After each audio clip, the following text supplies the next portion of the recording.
Ini adalah salah satu potret sejarah sepanjang masa. Potret ini telah menjadi simbol revolusi di seluruh dunia selama puluhan tahun. Kalian pasti tahu siapa dia? Ya, dia adalah Ernesto Che Guevara, seorang revolusioner legendaris asal Argentina. Dalam episode kali ini, kita akan mengikuti perjalanan hidup pria yang dijuluki El Che.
Namun kerabat Celia menolak lamaran tersebut karena pada saat itu Celia baru berumur 20 tahun. Menurut hukum di Argentina, gadis yang di bawah usia 21 tahun membutuhkan persetujuan keluarga untuk menikah atau menerima warisan. Putus asa karena sedang hamil 3 bulan, akhirnya mereka memutuskan untuk menikah tanpa sepengetahuan orang tua atau kerabat alias kawin lari. Mereka kabur ke rumah kakak perempuannya. Tindakan ini berhasil. Akhirnya mereka mendapat restu dari keluarga Celia. Pada tanggal 10 November 1927, mereka melangsungkan pernikahan secara tertutup di rumah kakak perempuannya. Segera setelah itu, mereka mengucilkan diri di pedalaman hutan di Misiones membawa serta rahasia mereka berdua. Bersama-sama kami memutuskan apa yang harus kami lakukan terhadap hidup kami, tulis Ernesto dalam sebuah menua. Setelah beberapa bulan di Misiones, kandungan Celia semakin membesar dan tumbuh dengan baik. Kini sudah waktunya kembali ke peradaban supaya Celia dapat melahirkan dengan aman dan nyaman. Mereka berangkat mengikuti aliran sungai. Perjalanan mereka terhenti di Copa Rosario. Disinilah Ernesto Guevara de la Serna lahir. Menurut pengakuan Celia, Che sebenarnya lahir prematur pada 14 Mei 1928 saat kandungan belum genap 8 bulan. Namun dokter yang menangani kelahirannya salah catat dalam akte kelahirannya. Pada akte kelahiran Che tercatat lahir pada pukul 03.05 dini hari.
Hingga tidak lama dari itu, karena merasa gagal dan menjaga sang nenek, pada tahun 1948, Che melanjutkan sekolah dengan mengambil ilmu kedokteran di Buenos Aires.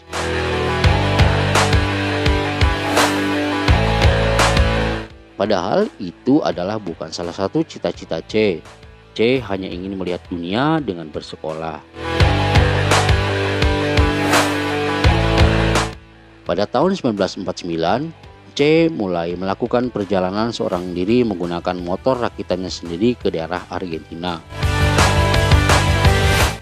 Ayah Che pernah berkata bahwa sifat Che tidak bisa diam, seperti selalu gelisah, bukan anak yang tenang. Maka ayahnya pernah mengatakan bahwa di darah Che mengalir darah pemberontak dari Irlandia. Suatu hari, teman lama Che yang bernama Alberto Granado pernah mengajak perjalanan Che ke daerah Amerika Utara menggunakan motor rakitannya itu. Siapa sangka perjalanan yang cukup panjang itu ternyata membawa Che ke tempat yang tinggal Che selamanya. Dan siapa sangka juga perjalanan panjang ke Amerika Utara itu sekaligus mengubah pendirian Che. Che menjadi radikal karena Che menyaksikan sendiri bagaimana kesan kapitalisme di wilayah itu, sehingga rakyat terhimpit dengan kemiskinan.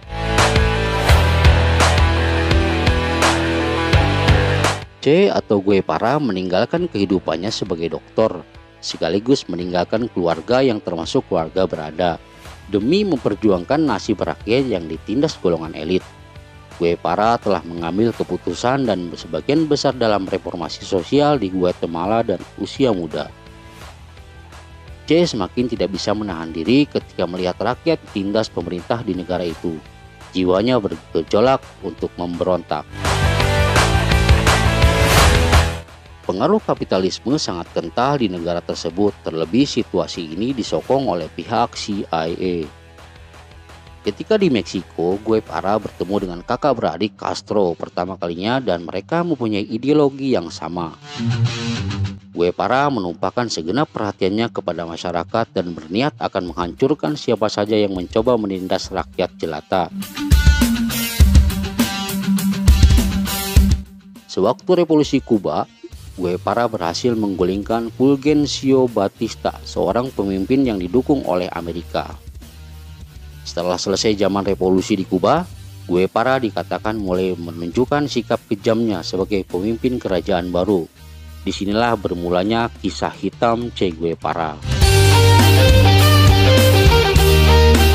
Guevara membentuk kelompok penembak untuk menjalankan misi hukuman mati atas pemimpin dunia Kuba terdahulu yang dianggap Che sebagai penjajah. Setelah Amerika gagal menyerang Teluk The Bay of Pigs karena lawanan oleh Guevara serta Castro bersaudara, Amerika mulai terasa terancam dan bertekad untuk menangkap Guevara dan Castro bersaudara.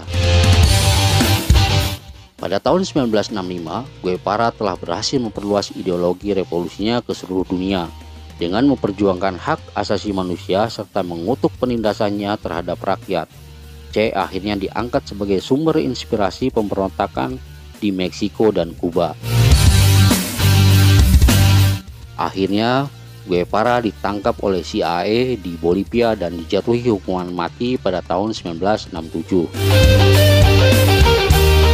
Che Guevara meninggal dengan mempertahankan perjuangan rakyat yang menderita, walaupun sebagian rakyat menyatakan kepemimpinan Guevara kejam.